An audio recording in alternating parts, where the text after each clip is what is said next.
Sports അറീനയിലേക്ക് സ്വാഗതം.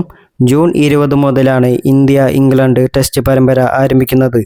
പരമ്പരയ്ക്ക് മുന്നോടിയായി ഇന്ത്യ എ ടീം ഇംഗ്ലണ്ട് ലയൺസുമായി 2 അൺഒഫീഷ്യൽ ടെസ്റ്റ് മത്സരങ്ങൾ കളിച്ചിരുന്നു.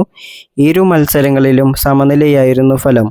ഇംഗ്ലണ്ട് ലയൺസുമായി നടന്ന മത്സരത്തിലെ ഇന്ത്യക്കാരുടെ പ്രകടനമാണ് ഈ വീഡിയോയിലൂടെ നോക്കാൻ പോകുന്നത്. ഇന്ത്യൻ ക്യാപ്റ്റനായി തിരഞ്ഞെടുക്കപ്പെട്ടിരുന്നത് അഭിമന്യു ഈശ്വരനായിരുന്നു. 4 ഇന്നിംഗ്സ് കളിച്ച അദ്ദേഹം 167 റൺസാണ് നേടിയത്. ബോർഡർ ഗാവസ്കർ ട്രോഫിയിൽ മികച്ച പെർഫോമൻസ് നടത്തിയ യശസ്വി ജയ്സ്വാൾ ഇംഗ്ലണ്ട് ലയൺസിനെതിരെ ഫോം കണ്ടെത്താനായില്ല.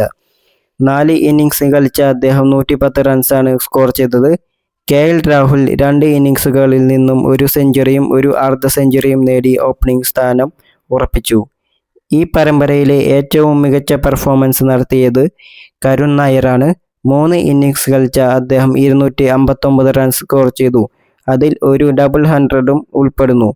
വിക്കറ്റ് കീപ്പർ ധ്രുവ് ജുറലും മികച്ച പെർഫോമൻസ് നടത്തി. 4 ഇന്നിംഗ്സ് കളിച്ച അദ്ദേഹം 3 ഹാഫ് സെഞ്ചുറി നേടി. ബോളിങ്ങിലോട്ട് നോക്കുകയാണെങ്കിൽ അനുഷ്വൽ കംബോജ് 5 വിക്കറ്റും, ഖലീൽ അഹമ്മദ് 4 വിക്കറ്റും, മുകേഷ് കുമാർ 3 വിക്കറ്റും, തുഷാർ ദേശ്പാണ്ഡെ 3 വിക്കറ്റ്, നിതീഷ് കുമാർ റെഡ്ഡി 2, ഷാർദുൽ താക്കൂർ 2 വിക്കറ്റ് നേടി. വീഡിയോ അവസാനിക്കുന്നു. വീഡിയോ ഇഷ്ടമായാൽ ചാനൽ സബ്സ്ക്രൈബ് ചെയ്യുന്നത് പരിഗണിക്കുക.